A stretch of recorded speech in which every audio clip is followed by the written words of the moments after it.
Hi friends, welcome back to RL channel. இன்னைக்கு Sunday. இன்னைக்கு கிருஷ்ணகிரியில் ஒரு கல்யாணம் இருக்குன்னு சொல்லிட்டு காலையில் கிளம்பி போயிட்டுருக்கோம். இன்னைக்கு நாள் எப்படி போணுச்சு அப்படிங்கிறத இந்த வீடியோவில் நம்ம பார்க்கலாம். ஏகப்பட்ட பிளான் வச்சுருக்கோம். இங்கே போகலாம் அங்கே போகலாம்னு சொல்லிட்டு அங்கே வேறு இப்போ ஒரு இடத்துக்கு போனோம்னா அங்கே வேறு ஏதாவது இருந்துச்சுன்னா அதை நம்ம வந்துட்டு பார்த்துட்டு வரலாம் அப்படின்னு சொல்லிட்டு பிளான் பண்ணுவோம் இல்லைங்களா. ஸோ அந்த மாதிரி பிளான் பண்ணியிருக்கோம். எப்படி போகுது அப்படிங்கிறத நம்ம பார்க்கலாம். ரோட்டில் பார்த்திங்கன்னா ரொம்ப வந்துட்டு டிராஃபிக்காக இருந்த மாதிரி இது வந்து சூளகிரி ஹைவே ரோடு. நாங்கள் ஃபஸ்ட்டு செக் பண்ணும்போது ரோடு ஒர்க் வந்து போயிட்டுருக்கு அப்படின்னு சொல்லியிருந்தாங்க. அதுக்கப்புறம் அங்கே முன்னாடி வந்துட்டு பார்த்திங்கன்னா வந்துட்டு கண்ணாடி இதெல்லாம் உடஞ்சிருக்கு. ஸோ ஓகே, ஆக்சிடெண்ட் ஆகிருக்கும். நாள் நைட்டு வந்து எதுவும் ஆக்சிடெண்ட் ஆகிருக்க மாட்டேங்குது. ஸோ ஆக்சிடெண்ட் ஆகிருக்கும், அதெல்லாம் கிளியர் பண்ணிகிட்ருக்காங்க அப்படின்னு சொல்லி நினச்சிட்டு இருந்தோம். அதை பார்த்தோன்னே உண்மையிலுமே ரொம்ப வந்துட்டு எங்களுக்கு ரொம்ப கஷ்டமாக இருக்குது. கண்டிப்பாக அவங்க நல்லா இருக்கணும் அப்படின்னு நான் ப்ரே பண்ணிக்கிறோம். ஏன்னா அந்த பஸ்ஸையும் அந்த லாரியும் பார்க்கும்போது அப்படி இருந்துச்சு. முன்னாடி ஃபுல்லாக வந்து டேமேஜாக இருக்குது. அந்த லாரியும் பார்த்தீங்கன்னா அப்படி தான் இருக்குது, பயங்கரம் டேமேஜாக இருக்குது. ஓகே, லாரியும் பஸ்ஸும் வந்துட்டு இடிச்சிருக்கிறதுனால தான் இந்த மாதிரி இருக்குது அப்படின்னு சொல்லி பார்க்கும்போது பார்த்தீங்கன்னா அப்படியே போயிட்டுருக்கும்போது பார்த்தீங்கன்னா ஒரு கார் வந்து நாங்கள் நின்றுட்டுருக்கோம், அது பயங்கர டேமேஜாக இருக்குது. இதெல்லாம் பார்க்கும்போது ரொம்ப கஷ்டமாக இருந்துச்சு. இந்த சைடு பார்த்திங்கன்னா வந்துட்டு ஃபுல்லாக ஒரு 1.5-2 கிலோமீட்டருக்கு வந்துட்டு ஒரு பயங்கர டிராஃபிக்காக இருந்துச்சு. ஏன்னா 2 சைட்லேயுமே வந்துட்டு வேலை ரோடு ஒர்க் வந்து போயிட்டுருக்க மாட்டேது. ஸோ ரொம்ப வந்துட்டு திருப்பி ரிட்டர்ன் வரும்போது கண்டிப்பாக அந்த ரோடு வழியே வரக்கூடாது அப்படின்னு சொன்னேன். ஏன்னா அந்த அளவுக்கு டிராஃபிக்காக இருந்துச்சு. அதை பார்க்கும்போதே கொஞ்சம் பயமாக தான் இருந்துச்சு. என்னதான் நம்ம காரில் போயிட்டு இருந்தாலும் வந்துட்டு அந்த டிராஃபிக்கில் நிற்கும் போது ஒரு இரிட்டேஷன் வரும் இல்லைங்களா. ஸோ அந்த மாதிரி இருந்துச்சு. ஒரு வழியாக வந்து காவேரிப்பட்டினத்துக்கு வந்துட்டோம். இதுதான் ஃபஸ்ட் டைம் நான் இந்த ஊருக்கு வரேன். ரொம்பவே சூப்பராக இருந்துச்சு. ஏன்னா நைட்டு மழை வேறு பெஞ்சதுக்கும் அந்த சுற்றி இருக்கிற க்ரீனிஷுக்கும் வந்துட்டு எனக்கு ரொம்ப பிடிச்சிருந்தது. ஃபைனலாக வந்துட்டு ஒரு ஈஸ்வரன் கோயிலில் கல்யாணம் வந்துட்டு அரேஞ்ச் பண்ணியிருந்தாங்க. நாங்கள் கோயிலுக்குள்ளே வந்துட்டோம். உள்ளே வந்துட்டு ஒரு சைடில் வந்துட்டு டென்ட் மாதிரி இந்த மாதிரியே டெக்கரேஷன்லாம் பண்ணி ரிசப்ஷன் மாதிரி வச்சுட்டாங்க. மார்னிங் அங்கே வந்து கல்யாணம் பண்ணிட்டாங்க. நாங்கள் வந்ததே வந்துட்டு ஒரு 8 மணிக்கு 8:15 ஆகிடுச்சு. முகூர்த்தம் பார்த்தீங்கன்னா 6 to 7. நாங்கள் அது எல்லாமே வந்து அந்த டிராஃபிக்லலாம் இருந்து வந்ததுனால கொஞ்சம் லேட் ஆகிடுச்சு. பட் பார்த்திங்கன்னா ரொம்ப கூட்டம் வந்து கம்மியாக இருந்துச்சு. அன்றைக்கின்னு பார்த்து நிறைய முகூர்த்தன்றதுனால வந்துட்டு எல்லோரும் வந்துட்டு போய்கிட்டே இருந்துட்டு இருந்தாங்க. ஸோ நாங்கள் வந்துட்டு பொண்ணு மாப்பிள்ளைக்கு விஷ் பண்ணிவிட்டு அவங்களுக்கு வந்துட்டு கிஃப்ட் பண்ணிவிட்டு நாங்கள் வந்துட்டு சாப்பிட்டுட்டு கிளம்பலாம் அப்படின்னு சொல்லிட்டு நாங்கள் பிளான்லாம் இருந்தோம். ரொம்ப நாள் கழிச்சு நாங்கள் வந்து ஒரு கல்யாணத்துக்கு போகிறோம். ஏன்னா ஒரு பெருசாக டைமே இருக்காது, கூப்பிடுவாங்க, பட் தூரமாக இருக்குது அப்படிங்கிற ஒரு ரீசனாலே வந்துட்டு போக முடியாமல் இருக்கும். சரின்னு சொல்லி இது சண்டே வச்சதுனாலேயே நாங்கள் இந்த கல்யாணத்துக்கு வந்தோம். வீக் டேஸில் வந்து வச்சுருந்தாங்கன்னா கண்டிப்பாக நாங்கள் இந்த கல்யாணத்துக்கு போயிருக்கவே மாட்டோம். ஸோ எல்லார்ட்டையும் வந்துட்டு பேசிட்டு லஞ்ச் வந்து நாங்கள் ஆக்சுவலாக டேமில் வந்துட்டு கிருஷ்ணகிரி டேமில் வந்து பிளான் பண்ணியிருந்தோம். ஸோ இங்கே கம்மியாக சாப்பிட்ணுன்னு சொல்லிட்டு ரொம்ப கம்மியாக வந்துட்டு சாப்பிட்லாம் அப்படின்னு நினச்சோம். பட் விடலை, ஃபோர்ஸ் பண்ணி எல்லாத்தையும் வந்துட்டு சாப்பிட வச்சு தான் எழுப்பி விட்டாங்க.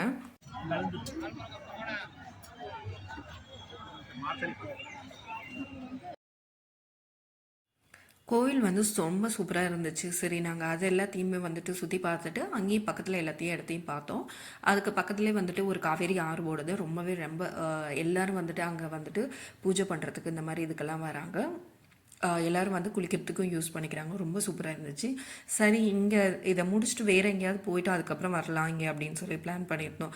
அப்படி வந்துட்டு இங்கே போகும்போது தான் வந்துட்டு இங்கே நெடுக்கல்னு சொல்லிட்டு ஒரு ஏரியா இருக்குது. இங்கே ஒரு டெம்பிள் இருக்குது, ஒரு வெங்கடாஜலபதி ஒரு டெம்பிள் இருக்குது அப்படின்னு சொல்லியிருந்தாங்க. ஸோ அதுக்கு வந்துட்டு சுற்றி போகலாம் அப்படின்னு சொல்லி பார்க்கும்போது அதோட வழி வந்து எங்களால் கண்டே பிடிக்க முடியல. நாங்களும் கூகுளெல்லாம் போட்டு பார்த்தாச்சு, எதுவுமே வரல. ஸோ அதனால் வந்துட்டு நாங்கள் சும்மா இவ்வளோ தூரம் போய் பக்கத்தில் பார்த்துட்டு நாங்கள் திரும்பி வந்துட்டோம்.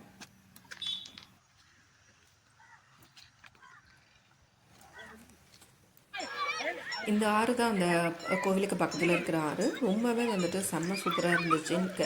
வாட்டரும் வந்துட்டு ரொம்ப க்ளீனாகவே இருந்துச்சு. இந்த ஆறு பார்த்திங்கன்னா எப்போயுமே வந்துட்டு எல்லா நாளுமே வந்துட்டு இந்த ஆற்றுல எப்போயுமே கூட்டம் இருக்கும் அப்படின்னு சொல்கிறாங்க. ஸோ இது வந்துட்டு இங்கே பார்க்கிங்லாம் நிறுத்துறதுக்கே வந்துட்டு அமௌண்ட்டு கலெக்ட் பண்ணிட்டு தான் வந்துட்டு பார்க் பண்ணுறதுக்கே அவங்க வந்துட்டு விட்டாங்க. ஏன்னா வந்துட்டு நிறைய பேர் வராங்க அப்படிங்கிறதுக்காக இதை வந்துட்டு பண்ணிகிட்ருக்காங்களாம். ரொம்பவே ஜாலியாக பசங்க வந்து என்ஜாய் பண்ணாங்க. ஒரு 3 மணி நேரம் நல்லாவே குளிச்சுட்டு என்ஜாய் பண்ணியிருந்தாங்க. ஏன்னா நாங்கள் கிருஷ்ணகிரி டேமில் போயிட்டு அங்கே குளிக்கிற மாதிரி எங்களுக்கு ஐடியா இல்லை. சரி இங்கேயே வந்து குளிக்கிட்டோம் அப்படின்னு சொல்லிட்டு நான் பசங்களை விட்டுட்டேன் என்ஜாய் பண்ணுறதுக்கு. அதுக்கப்புறம் அடுத்தது என்ன, கிருஷ்ணகிரி டேமுக்கு போகலாம். கிருஷ்ணகிரி டேமுக்கு எதுக்காக போவாங்க, நம்ம அங்கே மீன் சாப்பிட்றதுக்காக தான். ஸோ அங்கே போகலாம் அப்படின்னு சொல்லிட்டு நாங்கள் அங்கே உள்ளெல்லாம் போகல, நேராக வந்து கடைக்கு வந்துட்டோம். இங்கே ரொம்ப ஃபேமஸாக இருக்கிறது கேபிஎன் மீன் கடை தான் வந்துட்டு, அது எல்லாருக்குமே தெரியும். அங்கே வந்துட்டு ஏன்னா பார்க்கிங்கும் வந்துட்டு அரேஞ்ச் பண்ணுறதுக்கு நிறுத்துறதுக்கு வந்து பார்க்கிங்லாம் சூப்பராக அரேஞ்ச் பண்ணி வச்சுருக்காங்க. ஸோ அங்கே வந்து பார்க்கிங்க்கும் ப்ராப்ளம்ஸ் இல்லை, உட்கார இடத்துக்கும் வந்துட்டு ப்ராப்ளம் இல்லை. அப்படிங்கிறதுனால நாங்கள் மேக்ஸிமம் அது இல்லாமல் டேஸ்ட்டும் வந்துட்டு சூப்பராக இருக்கும் அப்படிங்கிறதுக்காக வந்துட்டு நாங்கள் அந்த எப்போயுமே அந்த கடைக்கு தான் போவோம். போனோடனே வந்துட்டு அந்த கீழே வந்துட்டு நியூஸ் பேப்பர்லாம் அந்த டேபிளில் வந்துட்டு போட்டுருவாங்க. ஏன்னா வந்துட்டு நிறைய எல்லாம் சாப்பிடுவாங்க இல்லைங்களா, அது க்ளீன் பண்ணிட்டு இருக்க முடியாது, அந்த பேப்பரோட அப்படியே எடுத்து போட்டுடலான்னு சொல்லிட்டு. இந்த மீன் பார்த்தீங்கன்னா வந்துட்டு 40 ருபீஸ் தான். அங்கே எல்லாம் வந்து பீஸுமே வந்து 40 ருபீஸ், 30 ருபீஸு, அதுக்கப்புறம் 70 ருபீஸு இந்த மாதிரி ப்ரைஸில் தான் இருக்கும். வந்துட்டு எல்லாமே வந்துட்டு செம்ம டேஸ்ட்டாக இருக்கும். முள்ளு வந்துட்டு கம்மியாக இருக்கும். பசங்க வந்து ரொம்ப எக்ஸ்பெக்ட் பண்ணுறது அந்த முள் இருக்காமல் டக்கு டக்குன்னு எடுத்து சாப்பிட்ற மாதிரி தான். அதனால் பார்த்திங்கன்னா அங்கே இருக்க அந்த 40 ரூபா மீனே வந்துட்டு முள் வந்துட்டு அதிகமாக இருக்காது, ரொம்ப கம்மியான முள் இருக்கும். ஸோ நாங்கள் எல்லாமே சாப்பிட்டதே வந்துட்டு பார்த்திங்கன்னா 200 ரூபா 250 ரூபா தான் ஆச்சு. அது இல்லாமல் அவங்க வந்து லஞ்ச் வந்து ப்ரொவைட் பண்ணுறாங்க. லஞ்ச் வந்து பார்த்திங்கன்னா 60 ரூபா.